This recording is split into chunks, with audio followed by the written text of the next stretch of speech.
السلام علیکم ورحمۃ اللہ وبرکاتہ۔ گائز کیسے ہیں؟ ٹھیک ٹھاک ہے ماشاءاللہ۔ محمد عمران مدینہ المنورہ سے آپ کی خدمت میں ایک نئے ویڈیو کے ساتھ۔ سب سے پہلے درود و سلام اللہم صلی علی سیدنا و مولانا محمد مبارک وسلم وسلم علیہ۔ تو گائز آج کی اس ویڈیو میں آپ سب کا ویلکم ہے۔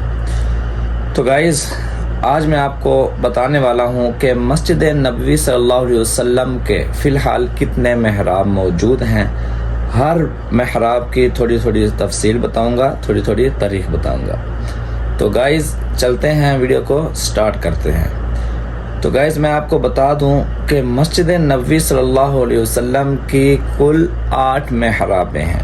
کتنی ہیں؟ کل 8 محرابیں ہیں۔ سب سے پہلے نام سن لیں۔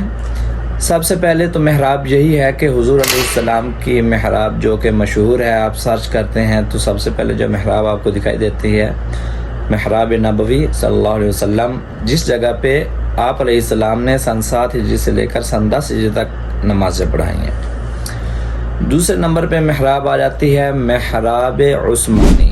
جب آپ باب سلام سے آتے ہیں سلام پیش کرنے کے لیے تو راستے میں آپ کو ایک محراب نظر آتی ہے جو کہ تھوڑی سی یا لمبائی میں اونچائی میں بڑی ہے، اس کا نام محراب عثمانی ہے۔ تیسرے نمبر پہ محراب عمری ہے، جس محراب پہ حضرت عمر رضی اللہ تعالیٰ عنہ کو قتل کیا گیا تھا، اس محراب کو محراب عمری کہتے ہیں۔ چلتے ہیں آپ کو نقشہ پہ دکھا۔ تو گائز یہ جو آپ کو نقشہ نظر آ رہا ہے، انشاءاللہ 8 محرابوں کی تفصیل میں آپ کو اس نقشہ سے لے کے بتاؤں گا اور انشاءاللہ تاریخ بھی ساتھ ساتھ تھوڑی تھوڑی بتاؤں گا۔ تو جس طرح میں نے آپ کو بتایا ہے کہ حضرت عثمان کی جو محراب ہے گائز، تو وہ یہ ہے محراب فعل مسجد، جو آپ کو نظر آ رہا ہے یہ والی محراب، ٹھیک ہے، اس کو محراب عثمانی بھی کہتے ہیں۔ اور پہلے نمبر پہ تو محراب پیغمبر ہے جو کہ آپ نے دیکھ لی ہے۔ اس کے بعد آ جاتے ہیں باب سلام سے، آپ آتے ہیں نا یہاں سے باب سلام سے سلام پیش کر کے تو سامنے آپ کو ایک محراب نظر آتی ہے جس کا نام محراب سلیمانی ہے۔ سن 700 ہجری میں جو بادشاہ آیا تھا تو سلطنت عثمانیہ تک اس محراب پہ نمازیں ہوتی رہی ہیں، تو اس نے یہ محراب بنائی تھی۔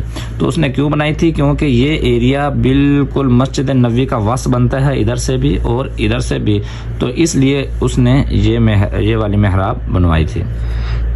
اور اس کے بعد بات کرتے ہیں کہ چوتھے نمبر پہ جو محراب آتی ہے وہ ہے محراب خانہ فاطمہ، حضرت فاطمہ رضی اللہ تعالیٰ عنہ کے گھر کی جو محراب ہے، یہ دیکھیں یہاں پہ حضور علیہ السلام نے نمازیں پڑھی ہیں۔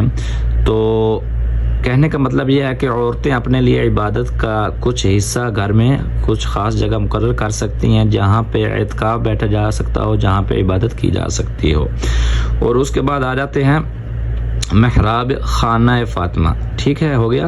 اور اس کے بعد آ جاتے ہیں محراب تہجد کی طرف، یہ دیکھیں یہ ہے محراب تہجد، یہ جو آپ کو نظر آ رہا ہے یہ ہے محراب تہجد۔ یہ کہاں رہتا ہے؟ اصحاب صفہ کا چبوترا، بالکل پاس میں ہی۔ آج کل یہاں الماری کی شکل ہے، یعنی کہ الماری قرآن پاک یہاں پر زیادہ رکھے ہوئے ہیں۔ اور اس کے بعد آ جاتے ہیں، آپ کو دکھاتے ہیں محراب بیت المقدس کی طرف کہ وہ کہاں ہے۔ تو گائز بالکل یہاں سے آپ سیدھا خط کھینچیں، یعنی کہ یہاں پہ سیدھا آئیں گے اس جگہ پہ، بالکل اس جگہ پہ محراب بیت المقدس ہے جہاں پہ حضور علیہ السلام نے 17 مہینہ منہ کر کے یہاں پہ نماز پڑھی ہے۔ تو یہ ہے محراب بیت المقدس، 17 مہینے حضور علیہ السلام نے جہاں پہ نماز پڑھی ہے۔ آج کل یہاں پہ لوگ آتے ہیں یہاں پہ باب جبریل سے، یعنی کہ سلام پیش کرنے کے لیے، باب نساء سے روزہ مبارک کی انٹری کرنے کے لیے۔ تو یہ اصحاب صفہ کا چبوترا ہے، یہاں پہ نماز پڑھتے ہیں، نماز پڑھ کے یہاں سے ایسے نکال دیا جاتا ہے باب رحمہ کی طرف۔ تو کہنے کا مطلب یہ ہے کہ مسجد نبوی کے اس نقشہ میں جو کہ 1400 سال پرانا تاریخ بھی اس میں بتائی ہوئی ہے انشاءاللہ، تو میں آپ سے ساری یہاں پہ آپ سے شیئر کروں گا کہ مسجد نبوی کے دروازوں کی کیا تاریخ ہے، مسجد نبوی کے جو یہ آپ کو نظر آ رہا ہے یہ والے گنبد، ان کے اندر قرآن پاک لکھا ہوا ہے، انشاءاللہ یہ بھی میں آپ سے شیئر کروں گا۔ مسجد نبوی کے جو ستون ہیں یہ دیکھیں، یہ ان ستونوں کے بارے میں بھی آپ سے شیئر کروں گا، اور اس کے بعد دروازوں کے بارے میں بھی آپ سے شیئر کروں گا۔ یعنی کہ کہنے کا مقصد یہ ہے کہ مسجد نبوی کی جو تاریخ ہے نا، یہ حجرہ عائشہ ہے، اس کے اندر ساری تاریخ ہے، حضور علیہ السلام کی زندگی جو یہاں ہے، حضور علیہ السلام موجود ہیں، تو اس کے بارے میں انشاءاللہ میں آپ سے شیئر کروں گا۔ تو امید کرتا ہوں آپ کو میری یہ ویڈیو پسند آئے گی. اگر آپ چینل پہ نیو ہیں تو چینل کو سبسکرائب کر دیں, اگر اولڈ ہیں تو ویڈیو کو آخر تک دیکھنے کا بہت بہت شکریہ. تو میں نے یہ نہیں بتایا آپ کو اس ویڈیو میں کہ محراب عمر یعنی کہ اس محراب پہ حضرت عمر رضی اللہ تعالیٰ عنہ کو شہید کر دیا گیا تھا. تو تقریباً 1300 سال تک یہاں پہ مسجد نبوی رات کو کلوز کر دی جاتی تھی, اور آج سن 2008 میں آ کر انہوں نے مسجد نبوی کو رات کو بھی اوپن کرنا شروع کیا ہے.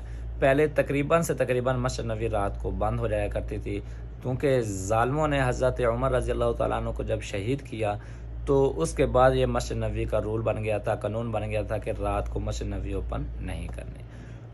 اور اس کے بعد جو محراب آپ کو بتائی ہے کہ محراب خانہ فاطمہ, یہاں پہ حضور علیہ السلام نے بھی نمازیں پڑھی ہیں, اور اس کے بعد محراب تہجد پہ حضور علیہ السلام نے زیادہ نمازیں پڑھی ہیں. اور اس کے بعد اس جگہ کو اسی لیے حضور علیہ السلام نے وہاں محراب پیغمبر کی طرف آگے, کیونکہ لوگ یہ نہ سمجھ لیں کہ محراب کو, ہر محراب کو فرض نماز محراب کا درجہ نہ دے دیا جائے. تو امید کرتا ہوں آپ کو میری یہ ویڈیو پسند آئی ہوگی.